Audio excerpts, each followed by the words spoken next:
Sexual assault in women's prisons is an ongoing issue that is seen by incarcerated women as an unavoidable reality when serving a sentence in a correctional facility.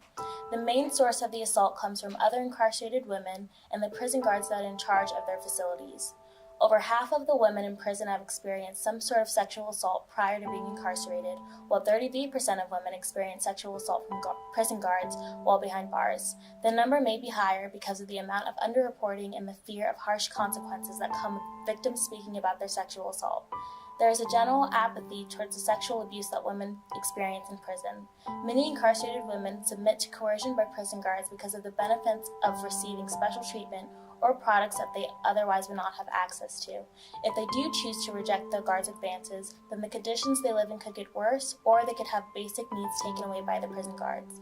This is an issue that plagues women's facilities, and their abusers often do not face repercussions when assault and coercion are discovered. In 2012, according to the Equal Justice Initiative, 6 correctional officers were convicted of criminal sexual abuse of women's prisoners. Of the 6 that were convicted, only 1 faced more than 5 days in jail. 2 major factors contribute to sexual assault in women's facilities: open dormitory housing and correctional staff that ignores or encourages the abuse. The verbal abuse and harassment that incarcerated women face contribute to the highly stressful and violent atmosphere for these women. Failure to act on the rampant sexual abuse that women deal with can lead to PTSD, a higher chance of going back to prison once released, and a cycle of abusive and damaging relationships. Sexual assault has become a normalized reality facing incarcerated women and contributes to the broken criminal justice system that is in place. We must listen to the stories of formerly and currently incarcerated women and take seriously the issue of women's sexual abuse in prison. Imagine what it feels like to be stripped of all your clothes, bare naked, in front of a male officer upon your arrival to the county jail. You're getting ready to undergo the pat-down, a protocol where you are physically searched all over your body for drugs and weapons. Following this are a series of rigorous routines before you're taken to your cell. Now, imagine how it feels to go through that same process, but as a woman who has been sexually abused as a child. These pat-downs and prison line routines with female inmates are conducted by officers daily. Women in prisons oftentimes suffer from re-traumatization when facing such harsh conditions within the correction facilities. Having a history of sexual abuse while being incarcerated impacts women in prison differently than those who don't have a history of sexual abuse. 70% of women have reported that they have been raped, and half of those women also reported sexual abuse victimization as a child. Externalized feelings of powerlessness encourage hyperaggression and thoughts of suicide. These women are more likely to commit suicide or harm themselves because they feel that the decision of life or death is the only power that they have over their lives. As a child, sexual traumatization can pervert the child's understanding of sexual behavior and aggression, causing them to believe that their only validation is through the display of sexual behaviors.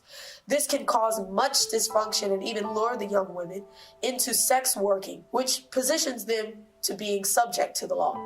Additionally, there is a high risk of those who were sexually abused to become offenders if they don't get the psychological intervention needed during their childhood. This is why the impact of sexual child abuse on women in prison needs to be addressed. It's imperative that lawmakers continue the conversation of the effects of sexual child abuse and how important it is to intervene immediately. This can also encourage more young children to speak up about their experiences. Women in prisons already endure trauma from fighting to survive, so addressing these serious matters will be useful in reducing the risk of sexually abused women from being subject to the law. Did you know that gender and ethnicity can determine how severe your sentence will be? Studies show that the race and gender of an offender are directly related to the sentence imposed on alleged offenders.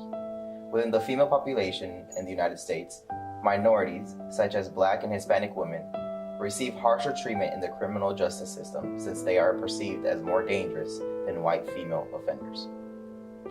Hispanics in the United States share many of the same social disadvantages as Black people, which may explain why these two ethnic groups make up a significant percentage of the prison population. Hispanics make up 16 to 17% of our population and may become the largest minority group in America. But as the number of Hispanics increases, their presence also increases behind jail cells.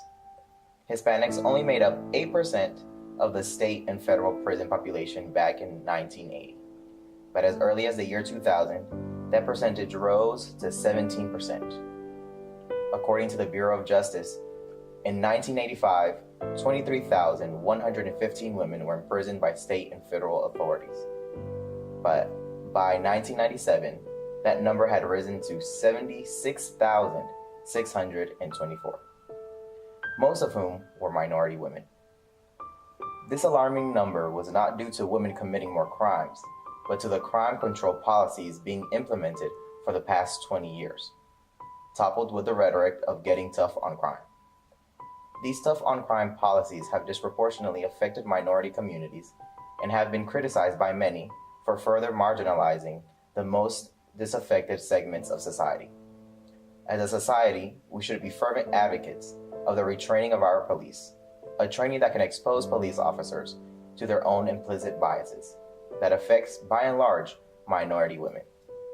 To improve our criminal justice system, we should eradicate mandatory sentence minimums and push for less discretionary power for judges, whom, according to studies, view minority defendants as more dangerous and criminally irresponsible when compared to their white counterparts. Addressing the systematic discrimination against people of color in the criminal justice system is not only a moral imperative, but will allow the productivity and ingenuity of these citizens to flourish within society. The more we invest into fixing this flawed system, the more we financially get out of it. Racial disparities are everywhere, but especially in the school system. Studies by the Justice Policy Institute have shown that the zero-tolerance policy, the outsourcing discipline to juvenile courts, and discipline in general are all implicitly biased tactics that have been shown to mostly target Black people. According to the U.S. Department of Education Office for Civil Rights, this disparity begins in preschool, where 48% of preschool children suspended more than once are Black. While African American students make up 17% of all school-age youth, they account for 37% of suspensions and 35% of all expulsions. But did you know that while both African American males and females are negatively and disproportionately impacted by discriminatory discipline practices, African American girls are uniquely impacted by both race and gender bias? For example, only African American girls have been suspended from wearing their natural hairstyles because they were deemed unpresentable by the school. One statistic in particular is very sobering.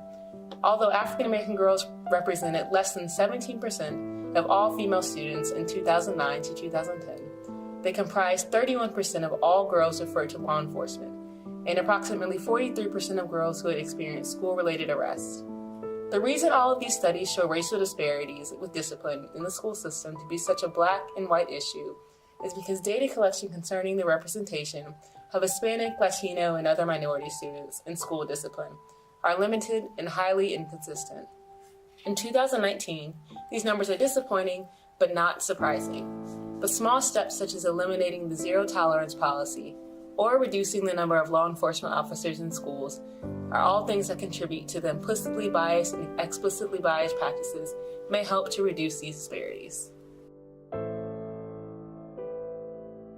The systematic disregard for women's healthcare needs within our prison systems is stark and in desperate need of reform as this demographic continues to be incarcerated at increasingly higher rates. From mental health to reproductive health to trans health to other physical health issues, the prison system leaves women behind where the needs of men are more comprehensively addressed. We see this gender disparity when it comes to the lack of specializations that most healthcare workers in prisons possess. Few specialists are trained in gender-specific trauma, trans health issues, mental health issues, or issues that arise as the result of disabilities. And as women in prison are more than twice as likely to have been diagnosed with mental illness than are their male counterparts, this specialization is that much more needed.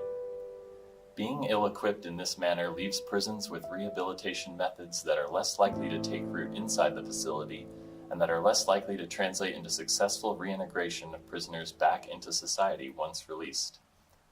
We see this gendered disparity in the lack of access to reproductive health products, especially at local facilities. Many detention facilities offer certain products, such as sanitary pads, but not others, such as tampons. Certain hygienic products can only be purchased at certain times from the commissary and are often substantially overpriced. The humiliation and shame that result from this lack of access lead to unsanitary conditions and exacerbate mental health issues. While trans issues continue to garner public attention, like most issues pertaining to the incarcerated, trans individuals' needs are nearly invisible, or at best, severely underaddressed. Access to hormones and other essential services are mostly non-existent. Trans prisoners also face higher rates of abuse and isolation inside prison. The way incarceration facilities are structured reinforces the gender binary, as there are only facilities for men or women. This lack of accommodation for those who lie outside the gender binary compounds the mental health issues they already face. Despite these problems, solutions are possible. Building and investing in community-based services can work to prevent imprisonment before arrest occurs, and can also serve to reinforce rehabilitation practices in this recently released population. Continuing the development of specialized training for the healthcare providers that serve incarceration facilities will directly impact the prisoners they serve. Research must be funded in order to develop those methodologies and approaches. In addition, governments can expand Medicare and Medicaid programs to more comprehensively cover citizens, both in and out of prison, a measure that can act as both a proactive preventative mechanism and improve the lives of currently incarcerated women. Incarcerated women face a variety of unique issues while in prison. Many of the struggles these women face have to do with mental health issues and not having the access to proper care. 1 in 5 women state that they have experienced some form of psychological distress in prison, in comparison to 1 in 7 men. One reason for this could be that many incarcerated women have experienced some form of sexual trauma before their imprisonment. The United States currently incarcerates the largest number of women in the world, with over 250,000 currently behind bars. According to a study by the Bureau of Justice Statistics, women report experiencing health problems at a much higher rate than men do. 68% of incarcerated women have reported a history of mental illness in comparison to 41% of men. Another leading factor in mental health distress among women has to do with the birthing process while incarcerated. One inhumane practice that has not yet been abolished among incarcerated women giving birth is the shackling process. This is where a woman is shackled to her hospital bed during birth. After birth, women are only given a short period of 2 hours with their infants. The moment between birth and the first few weeks of life are the most crucial periods a baby has to develop a bond with their mother. Aside from that, there is no support for breastfeeding, and most women are not even able to shower after birth before being transported back to the prison facilities. A step in the right direction in fighting these various health issues would call for women-centered treatments. Recovery from sexual trauma, childhood trauma, family abuse, substance abuse, and problems of the sort require a transformational change. Rehabilitation and therapeutic approaches are necessary in order for these women to avoid recidivism and relapse. Another thing that would be very beneficial to these women in regard to mental health is training coping skills. There are a variety of techniques that provide self-soothing, calming breathing exercises, etc. Through these therapeutic practices, women can be better equipped to cope with their trauma while incarcerated. Lastly, providing a better environment for these incarcerated women would help tremendously. Many of these women live in conditions that are far from ideal, in conditions that are stressors of their various mental health issues. Community skill building and coping strategies should be preferred over the punishment of isolation and confinement on individuals who often have fragile mental states.